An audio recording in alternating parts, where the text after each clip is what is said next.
नमस्कार दोस्तों, जय श्री महाकाल।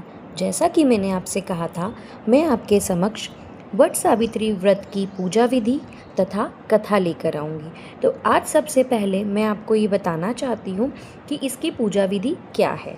सबसे पहले आपको सुबह जल्दी उठकर स्नान करना है, अपने 16 श्रृंगार करना है, क्योंकि यह व्रत सौभाग्य से जुड़ा हुआ है। इसके लिए आपको पूजन सामग्री चाहिए, जैसे थाल के अंदर बांस का पंखा, भीगे चने, फल, मिठाइयाँ, सिंदूर, कच्चा सूत, धूपबत्ती, दीपक और एक जल कलश। आपको यह पूजा वट वृक्ष के नीचे करनी है। वट वृक्ष मतलब जो बड़ का पेड़ होता है, इसमें आपको ये सारी चीज़ें चढ़ानी है इसकी जड़ में। और उसके बाद आपको सावित्री और सत्यवान का नाम लेते हुए, ध्यान करते हुए, कच्चा सूत लेकर 7 या 108 बार उसकी परिक्रमा करनी है, जितना भी आपसे बन पाए, 7 या 108 बार। उसके बाद आपको वृक्ष के नीचे ही बैठकर कथा सुननी है, कथा श्रवण करना है। अगर पॉसिबल नहीं हो पाए तो आप मेरी कथा बाद में भी घर पर सुन सकते हैं। उसके बाद आपको अंत में सावित्री व सत्यवान की आरती करनी है। स्कंद पुराण में दोस्तों ये बताया गया है कि वट सावित्री का व्रत जो करते हैं उन्हें इसकी कथा का श्रवण ज़रूर करना चाहिए, अवश्य करना चाहिए। इससे सुहाग की उम्र लंबी होती है और पति का प्रेम और सुख बना रहता है। इस कथा को अंत तक ज़रूर सुनिएगा। आपको अंत में एक खास बात बताऊंगी जिसके करने से ही यह व्रत पूरा होता है। कथा प्रारंभ करते हैं। एक बार देवी पार्वती जी ने कहा, हे देवताओं के भी देवता, जगत के पति शंकर भगवान, प्रभास क्षेत्र में स्थित ब्रह्मा जी की प्रिया जो सावित्री देवी है, उनका चरित्र आप मुझसे कहिए, जो उनके व्रत का महात्म और उनके संबंध का इतिहास हो, एवं जो स्त्रियों के पतिव्रत्य को देने वाला सौभाग्यदायक हो और महान उदय करने वाला हो। तब शंकर भगवान ने कहा कि हे महादेवी, प्रभास क्षेत्र में स्थित सावित्री के असाधारण चरित्र को मैं तुमसे कहता हूँ। हे माहेश्वरी, सावित्री स्थल नामक स्थान में राजकन्या सावित्री ने जिस प्रकार से उत्तम वट सावित्री व्रत का पालन किया, मध्य देश में एक धर्मात्मा राजा रहता था जो सभी प्राणियों के हित में तत्पर रहता था। उसका नाम अश्वपति था। धर्मात्मा, क्षमाशील, सत्यवादी होने पर भी राजा संतान रहित था। एक समय वह राजा प्रभास क्षेत्र में यात्रा करते हुए पहुंचा और सावित्री स्थल पर आ गया। वहां पर राजा ने अपनी रानी के साथ इस व्रत को किया, जो सावित्री व्रत नाम से प्रसिद्ध सभी प्रकार की कामनाओं को पूर्ण करने वाला रहा। इस मंत्र की साक्षात मूर्ति बनकर स्थित ब्रह्मा जी की प्रिया सावित्री देवी उस राजा पर प्रसन्न हुई। कमंडलू को धारण करने वाली वह सावित्री देवी दर्शन के बाद पुनः अदृश्य हो गई। लेकिन देवी के दर्शन के पुण्य से कुछ दिनों बाद राजा अश्वपति के घर देवी के समान रूप वाली कन्या का जन्म हुआ, जो देवी सावित्री के अंश से ही उत्पन्न हुई थी। देवी सावित्री की प्रसन्नता से प्राप्त तथा सावित्री की पूजा करने के बाद उत्पन्न कन्या का नाम भी सावित्री रखा गया। वह राजकन्या देवी लक्ष्मी के समान शोभित होती हुई बढ़ने लगी और धीरे धीरे सुकोमल अंगों वाली वह कन्या यौवन अवस्था को प्राप्त हुई।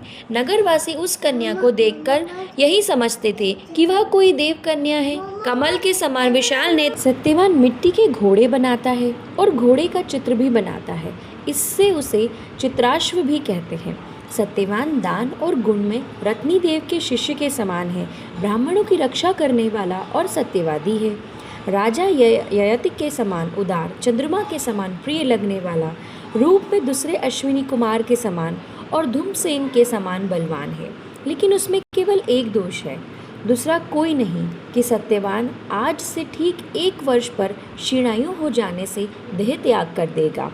इस प्रकार नारद जी की बात सुनकर राजकन्या सावित्री ने राजा से कहा, राजा, लोग किसी से एक बार कोई बात कहते हैं, ब्रह्मवेत्ता एक ही बार कहते हैं और एक ही बार कन्या दी जाती है। ये तीनों कर्म एक ही बार किए जाते हैं, बार बार नहीं। दीर्घायु हो अथवा अल्पायु, गुणवान हो अथवा निर्गुण, वर को एक ही बार वरण कर लिया है, अब दूसरे वर को वरण नहीं करूँगी। नारद जी ने कहा, हे राजन, यदि आपको उचित लगता हो तो अपनी पुत्री सावित्री का कन्यादान शीघ्र कर डालिए। राजा शुभ मुहूर्त विधि विधान पूर्वक सत्यवान के संग सावित्री का विवाह सावित्री का विवाह करवा दिया। सावित्री अपने पति को पाकर ऐसी प्रसन्न थी जैसे उसे पुण्यवान पुरुष स्वर्ग को पाकर प्रसन्न होता हो। सावित्री उस सत्यवान के साथ आश्रम में रहते हुए नारद जी की कही हुई बात को याद करती रहती थी और उस दिन को गिनती रहती थी कि जब सत्यवान देह त्याग कर चले जाएगा, जब सत्यवान के मरण के केवल 3 दिन शेष रह जाएंगे, तब सावित्री ने निराहार रहने का व्रत लिया और तीसरे दिन सुबह स्नान करके देवता और पितरों का पूजन किया। फिर सास ससुर की चरण वंदना करके वह भी पति के साथ जंगल की ओर चल पड़ी। जंगल में लकड़ी काटते काटते अचानक से सत्यवान के सिर में दर्द होने लगा। सावित्री ने कहा कि आप कुछ देर मेरी गोद में सिर रखकर सो जाइए, फिर हम आप आश्रम की ओर चलेंगे। जैसे ही सत्यवान सावित्री की गोद में लेटे, वैसे ही सावित्री ने देखा कि सांवले पिंगल वर्ण वाले किरीटधारी पीत वस्त्र पहने हुए साक्षात सूर्य के समान उदित हुए पुरुष उनके सामने खड़े हैं। सावित्री ने उन्हें प्रणाम किया और उनसे पूछा कि आप कौन हैं। इस पर यमराज ने कहा कि मैं सब प्राणियों के लिए भयंकर और कर्मानुसार उनका उचित दंड देने वाला यम हूँ। सो हे पतिव्रता सावित्री, समीप में पड़े हुए तुम्हारे पति की आयु समाप्त हो गई है, इसे यमदूत पकड़कर नहीं ले जा सकेंगे, इसलिए मैं स्वयं आया हूँ। ऐसा कहकर फांस के लिए हुए यमराज ने सत्यवान के शरीर से अंगुष्ठ मात्र शरीर वाले जीवात्मा को बलपूर्वक निकाल लिया। इसके बाद यमपुरी की ओर चलना शुरू किया। सावित्री भी यम के पीछे पीछे चलने लगी। यमराज ने सावित्री से कहा कि कोई भी जीव बिना आयु समाप्त हुए यम मार्ग से नहीं जा सकता। सावित्री ने यमराज से कहा कि आप जैसे सज्जन पुरुष के साथ में चल रही हूँ, मेरे पति आपके साथ हैं, तो मुझे आपके साथ चलने में कोई शर्म और ग्लानि नहीं हो रही है।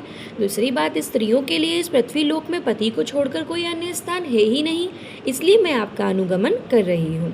सावित्री की मधुर बातें सुनकर यम ने कहा कि मैं तुम्हारी बातों से प्रसन्न हूँ, इसलिए जो इच्छा हो वो वर मांग लो। सावित्री ने तब यमराज से अपना खोया हुआ राज्य, सास ससुर की आंखों की रोशनी और 100 पुत्रों का वरदान मांग लिया।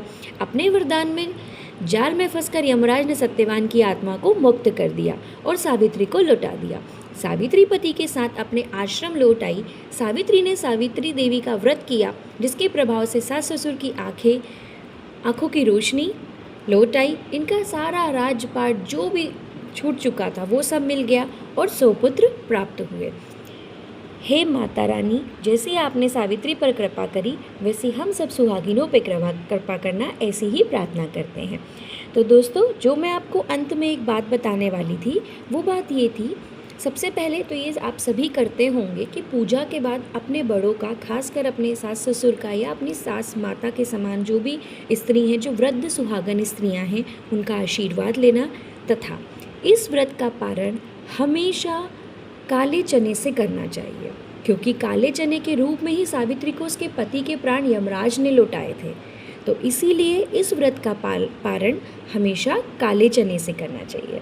नमस्ते। अगर आप इसी प्रकार की और कथाएं चाहते हैं तो मुझे कमेंट करके ज़रूर बताइएगा। दोस्तों, मैं अपनी अगली वीडियो में आपको अधिक मास, उसकी महत्वता, उसमें किए जाने वाले बहुत ज़्यादा सटीक उपाय जो आपको बहुत एक ही महीने में बहुत अच्छा फल देंगे, वो बताऊंगी। अगर आप चाहते हैं तो प्लीज़ कमेंट करके बताएं। अगर आपको मेरी वीडियो पसंद आई हो तो लाइक करें और सब्सक्राइब करें। Thank you.